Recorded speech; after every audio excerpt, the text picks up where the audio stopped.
Nunca olvidaré cuando descubrimos la Deep Web y todas las cosas locas que se podían encontrar allí. Mis amigos y yo, cuando estábamos en la preparatoria, éramos fanáticos de las leyendas urbanas de Internet. Pasábamos horas navegando por sitios como Reddit y 4chan buscando cosas extrañas, tanto antiguas como nuevas. No es que estuviéramos buscando algo en particular, simplemente nos gustaba el factor sorpresa y lo impredecible de lo que podíamos encontrar. Creo que nuestra generación se sentía muy atraída por ese tipo de cosas, en parte gracias a sitios como Californication Cable. Crecí en los 2000, así que mis amigos y yo formábamos parte de la primera generación que tuvo acceso a Internet de alta velocidad en casa, y sin supervisión. Esto nos permitió explorar nuestros intereses como queríamos. En ese entonces, por primera vez, podías escuchar algo y luego investigar más en la web. Y aunque muchos de nosotros solo descargábamos música y vídeos en plataformas como Ares y Kesa, plagadas de virus la mayoría del tiempo, otros descubrieron que en LimeWire podías bajar prácticamente cualquier cosa, lo cual era como una especie de ruleta rusa digital. Es decir, a veces pensabas que estabas descargando una canción de My Chemical Romance y terminabas con un vídeo de una decapitación. Era completamente una locura. Como te imaginarás, al principio nos fascinó la idea de la Deep Web. Aunque esta parte oculta del Internet había existido mucho antes, fue a mediados de los 2000 cuando el término se popularizó, y era algo de lo que hablábamos mucho en ese entonces porque escuchábamos tantas cosas raras al respecto, rumores que la gente inventaba y relatos de terror que se publicaban en línea. En esa época, había como una especie de fascinación entre los jóvenes por ese lugar. Recuerdo que en la escuela todos mis compañeros empezaron a hablar sobre eso y a repetir todas estas historias que se publicaban en Internet. Y, obviamente, cuando mis amigos y yo empezamos a escuchar sobre el tema, nos interesamos de inmediato. No hay otra forma de describirlo. La Deep Web era la última frontera. El único lugar donde podías explorar y ver cosas que nadie más había visto. Y, por supuesto, teníamos que entrar y echar un vistazo por nuestra cuenta. Así que empezamos a investigar qué se necesitaba para entrar. Ninguno de nosotros quería usar nuestros propios dispositivos, así que pensamos en comprar una laptop de segunda mano exclusivamente para eso, porque habíamos escuchado muchas historias aterradoras sobre hackers que operaban allí, además de un montón de gente peligrosa.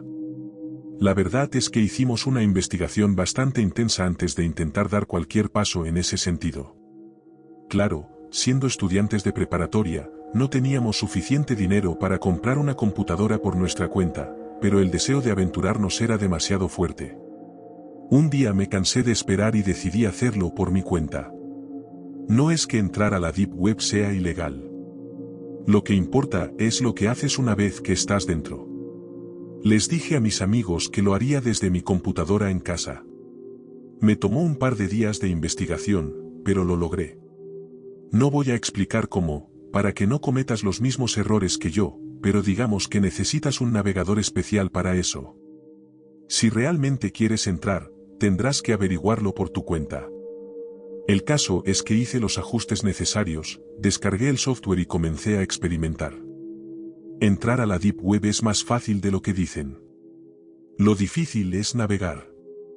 Allí no hay URL como en el Internet normal, necesitas conocer direcciones específicas para encontrar los sitios. Esto evita que cualquiera entre y se meta en problemas. Investigué para no desanimarme y decidí visitar algunos sitios que parecían interesantes, pero no demasiado peligrosos. Para eso recurrí a mi amigo de toda la vida, 4chan, y a los usuarios anónimos de allí. Me dieron algunos consejos, pero básicamente todos me dijeron que me mantuviera alejado de la Deep Web. Sin embargo, después de toda una noche de preguntas y regateos, me pasaron un enlace con una lista de direcciones de la Dark Web. Eran miles. Recuerdo que me sentí mareado al verla. Ni siquiera podía imaginar todas las cosas locas que habría ahí. Comencé como cualquiera lo haría, un enlace a la vez. No puedo describir la decepción que sentí cuando abrí el primer enlace y me llevó a un sitio inactivo. Pensé que me habían estafado por completo, que era todo un fraude. Los primeros 10 o 20 enlaces eran igual de inútiles. Pero no iba a rendirme. Había pasado un año de mi vida en la preparatoria hablando de las maravillas de este lugar, así que no podía simplemente abandonar y admitir que me había equivocado. Hice lo que cualquier joven terco haría, salté varios enlaces hasta que encontré uno que parecía interesante y lo seguí. ¡Bam! Esta vez, el sitio no estaba inactivo. Era una especie de mercado en línea, y como te imaginarás, lo que vendían no era algo que pudieras encontrar en una tienda normal. Para darte una idea, encontré un sitio fetichista donde podías comprar orina de cualquier tipo. Al parecer, el enfoque del sitio era vender orina limpia, del tipo que pasa pruebas de drogas. Definitivamente había encontrado el gran premio. Me quedé navegando un rato, solo para asegurarme de no perderme nada. Después de todo, era un explorador, y tenía que hacer un reporte detallado para mis amigos. Así que pasé el resto de la noche en eso.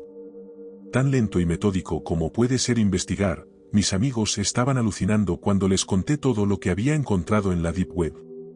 No podían creer que realmente hubiera encontrado algo y, además, desde mi computadora de casa. Seguían preguntándome si estaba loco o si el FBI ya me estaba vigilando. Encontré el premio mayor, les dije, mitad eufórico, mitad nervioso.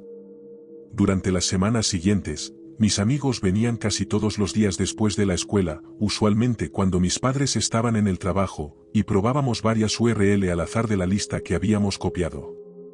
La lista en sí estaba alojada en uno de esos viejos sitios para compartir texto, así que cualquiera podía hacer cambios en el documento en cualquier momento. A veces, veíamos a alguien borrar una URL o escribir una nueva al final. De hecho, teníamos nuestra propia lista de sitios, los que funcionaban y los que no. No puedo ni empezar a contar todas las cosas locas que vimos. Empezamos con sitios raros y algo inofensivos, pero eso solo era la punta del iceberg del infierno. Ese tipo de páginas ahora se pueden encontrar en la internet normal, como sitios de fetiches, bolsas de orina y frascos extraños, cosas que parecen de fans extremos. Es como si la depravación de la Deep Web se hubiera filtrado poco a poco a la Internet común en los últimos años. En fin, avanzamos hacia URL más interesantes. Una semana después, exploramos otro mercado que era más como un foro. No vendían cosas, sino servicios. Los miembros de ese foro decían ser sicarios de distintos lugares, cada uno con habilidades y objetivos específicos. Esta última parte variaba mucho, y se reflejaba en los precios. Los sicarios dispuestos a eliminar a personas comunes pedían alrededor de $20.000. Los precios más altos estaban entre $100.000 y $150.000, con un adelanto de la mitad. Esos eran para objetivos de alto perfil. Era impresionante ver todo esto en dólares o rublos, pero no había forma de verificar nada. Parte de nosotros estaba convencida de que todo era un juego de rol, gente pretendiendo ser lo que no era. Pero teníamos curiosidad, así que creamos una cuenta en el foro. No especificamos mucho, como te imaginarás, porque cuando se trata de sicarios, menos es más. Parecía que el foro era solo una forma de establecer contactos, y que los detalles y el dinero se intercambiaban después, probablemente en persona. Examinamos el sitio a fondo, pero no encontramos nada que probara que lo que veíamos era real. Pasaron unos días sin novedad, pero una tarde, mientras explorábamos otra página, una pequeña burbuja azul apareció en la esquina superior derecha de mi pantalla. Parecía un ojo, pero del tamaño de la uña de mi meñique. Al principio, no le di importancia. Pensé que era algo del navegador, como si necesitara una actualización, y seguí explorando. No fue hasta que terminamos por el día y todos se fueron a casa que noté que la burbuja seguía ahí. Incluso después de cerrar los programas que usábamos para navegar en la Deep Web, esa pequeña burbuja azul seguía fija en la esquina superior derecha, ahora contra el fondo de mi escritorio. Hice todo lo posible por eliminarla de mi computadora, pero no lo logré. Reinicié, apagué por completo, pasé antivirus, borré todo lo que formaba parte de mi equipo, pero nada funcionó. Supuse que tendría que acostumbrarme a ella, y al final no parecía ser un gran problema, o al menos, eso creía en ese momento. Ser un chico tonto y descuidado hacía que olvidarme de la burbuja fuera tan natural como respirar, y aunque no lo creas, seguimos explorando la dark web a pesar de ese pequeño ojo vigilándonos. Pasaron un par de semanas más antes de que encontráramos un sitio web que realmente nos interesara a todos. Era un mercado negro para hackers y datos.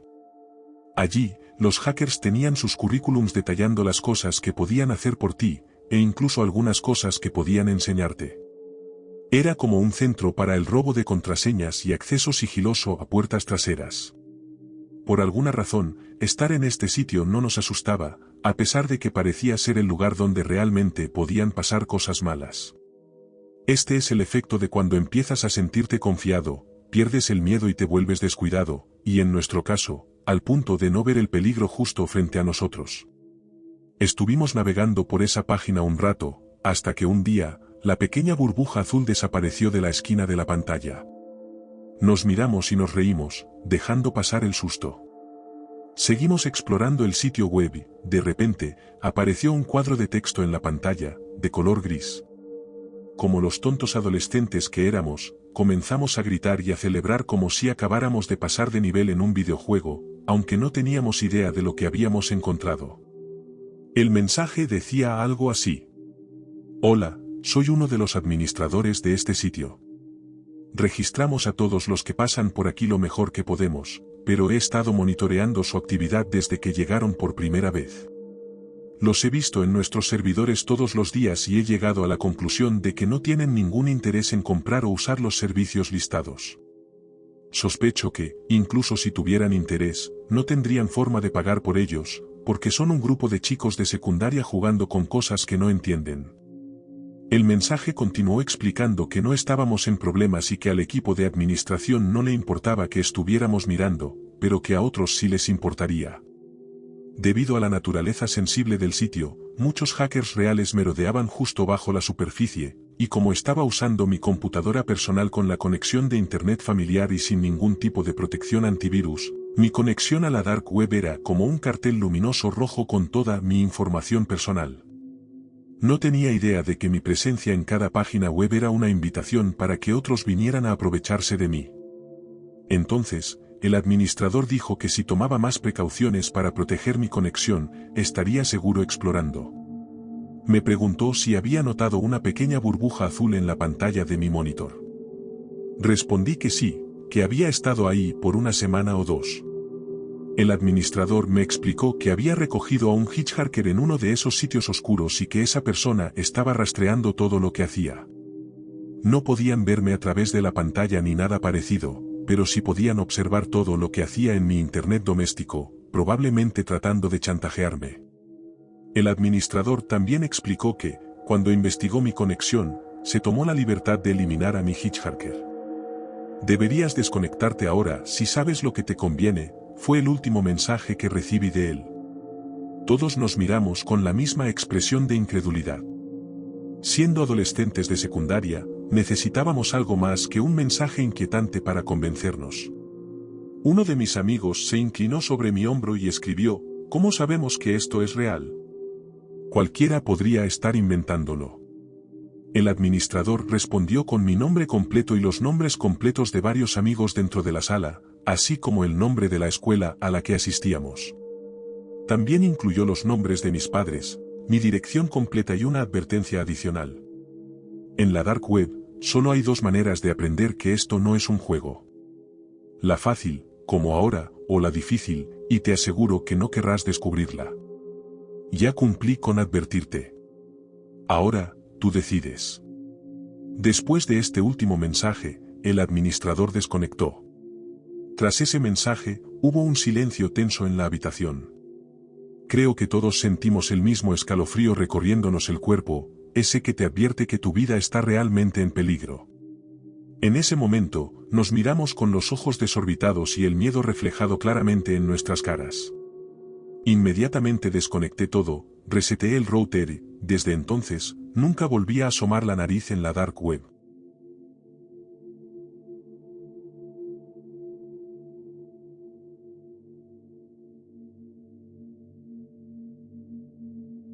El año era 1998, el año en que Francia ganó su primer mundial. El año en que nació el euro, y el año en que yo, a los 15 años, viví la experiencia más perturbadora de mi vida. Estaba en la computadora de mis padres navegando por el lentísimo Internet de la época. Investigaba la dictadura de Franco para una tarea escolar cuando mi amigo Jaime me envió un mensaje por IRC. Oye, un chico de la escuela me contó algo súper genial que puedes hacer en la computadora, me dijo. ¿Qué es?, pregunté. Primero, abre inicio. Segundo, ve a ejecutar. Tercero, escribe esta URL y avísame cuando termines. Me envió la URL en cuestión, e hice lo que me dijo. Entonces se abrió una especie de ventana de comandos. Tenía 2 casillas para escribir texto y una línea de comandos normal.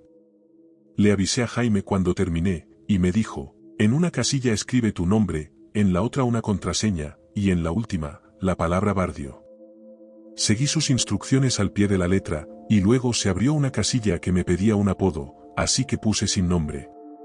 Me pareció interesante. Entonces la ventana se cerró y después de un rato se abrió un archivo que decía, bienvenido a la sala de chat Azulejos Artísticos de Oregón. El usuario sin nombre se ha unido. Pasé los siguientes meses hablando con mis amigos en esa sala de chat.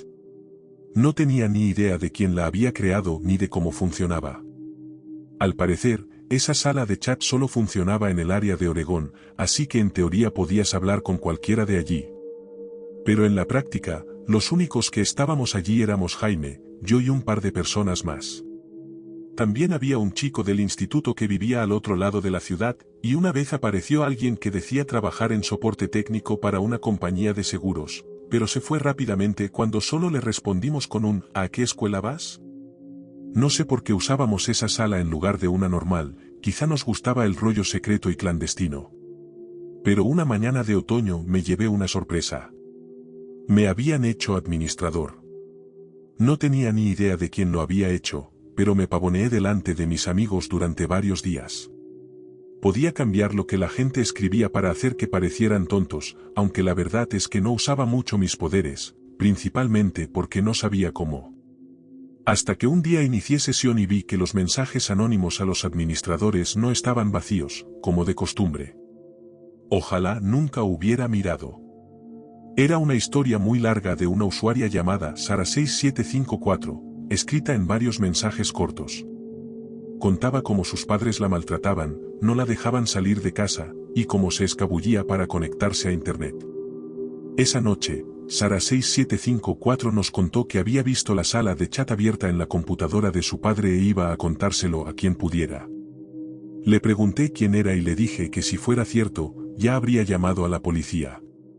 Pero de repente la sala de chat dejó de funcionar. Intenté abrirla de nuevo pero me daba error cada vez que buscaba el comando y ejecutar. Estaba furioso. Nuestro escondite secreto con Jaime había desaparecido. Sin embargo, 2 días después estaba viendo las noticias y informaron lo siguiente: chica de 16 años es asesinada por su padre tras intentar escapar por la ventana de su dormitorio. La madre está bajo custodia policial, pero el padre sigue prófugo. Pero lo realmente perturbador fue que la policía había encontrado descripciones en la computadora familiar de chicos llamados Jaime, sin nombre y otros 2, donde el padre detallaba cómo los imaginaba y las cosas horribles que les haría si los encontraba. Eran cosas demasiado espantosas para repetirlas aquí. Ese hombre nunca fue capturado. Que yo sepa, sigue prófugo, escondido entre nosotros. Estoy seguro de que nunca lo atraparán, pero estoy aún más agradecido por el hecho de que no nos atrapara a nosotros.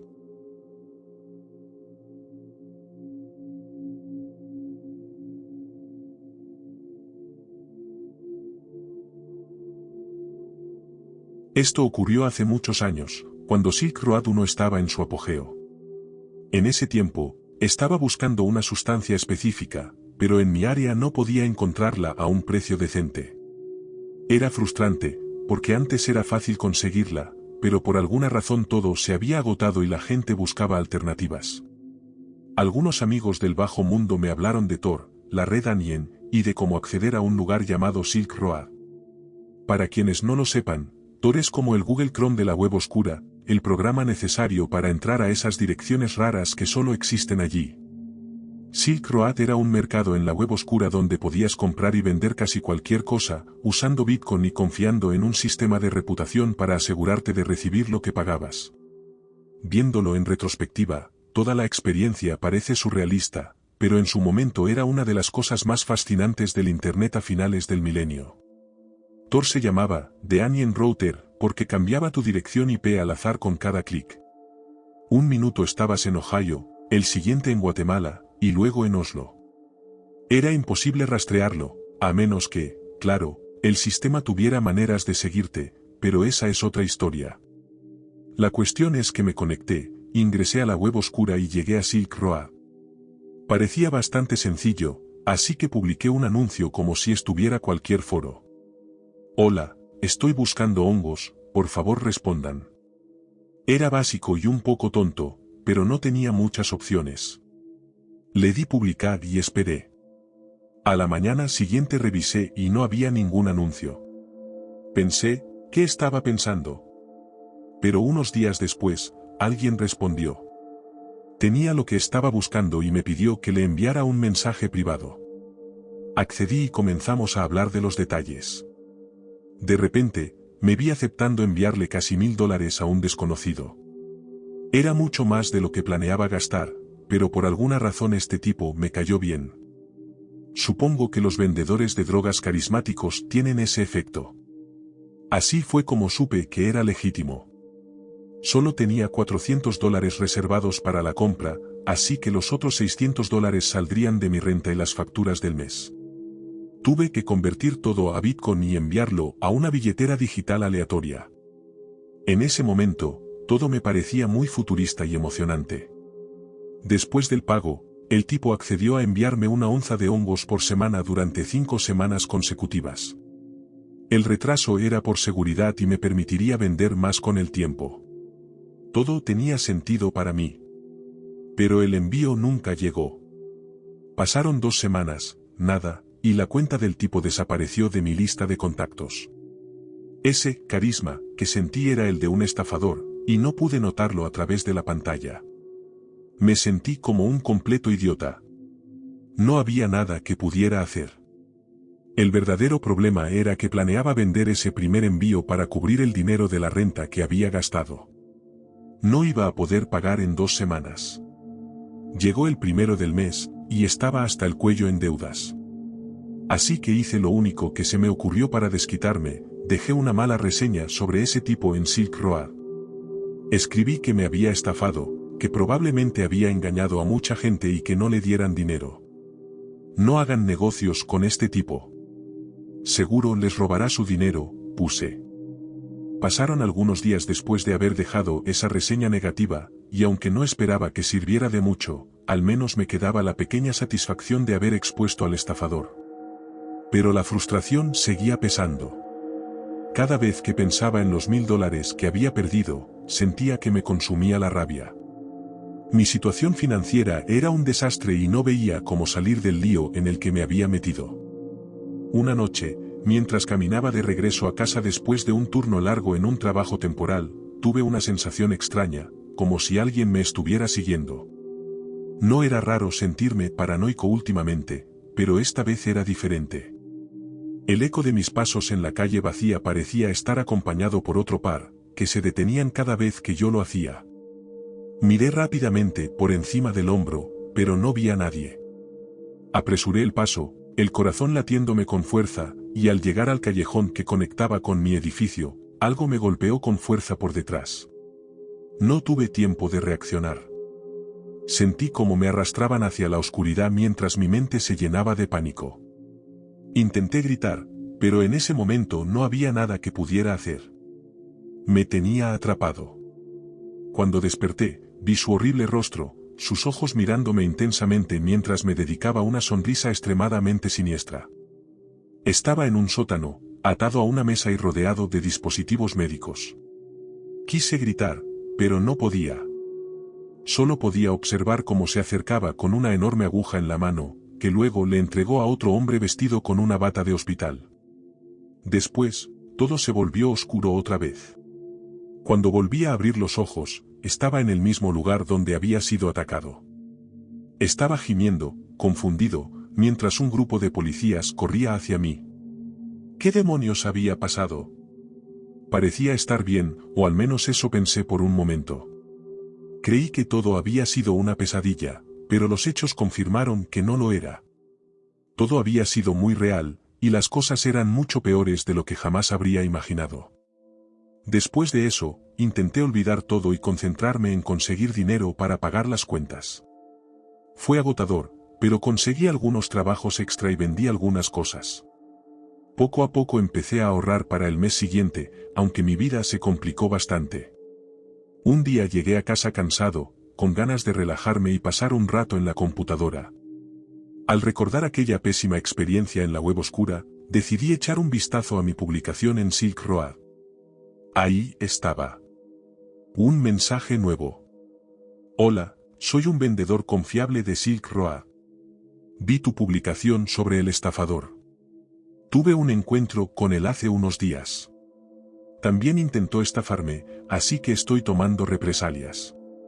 Usé una de mis cuentas alternativas para venderle varias onzas de MDMA.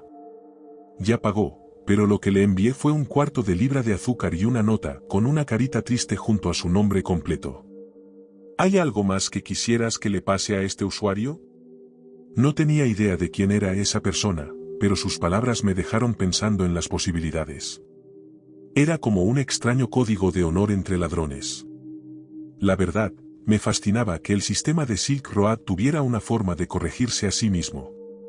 Desafortunadamente, no se me ocurrió ninguna forma creativa de hacer que el estafador sufriera, así que no le di ninguna sugerencia al vendedor. Él me dijo que no me preocupara, que ese tipo ya tendría suficientes problemas en las próximas semanas. Luego, me pidió mi dirección de billetera Bitcoin y la cantidad que me habían estafado. Pensé mucho en mi respuesta. Una parte de mí quería mentir para sacar algo bueno de toda esta horrible experiencia. Pero otra parte sabía que esta persona podía descubrir la verdad. Después de todo, estábamos hablando de la Dark Web.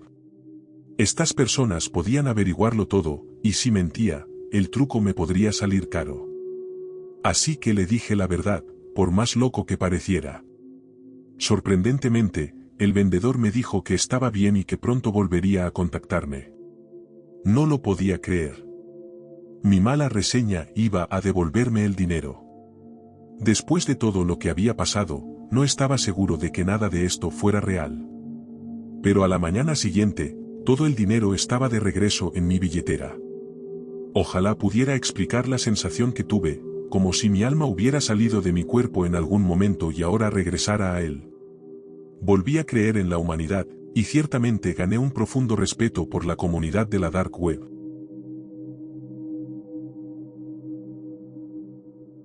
Si estas historias te mantuvieron en suspenso, dale me gusta y suscríbete para más encuentros inquietantes.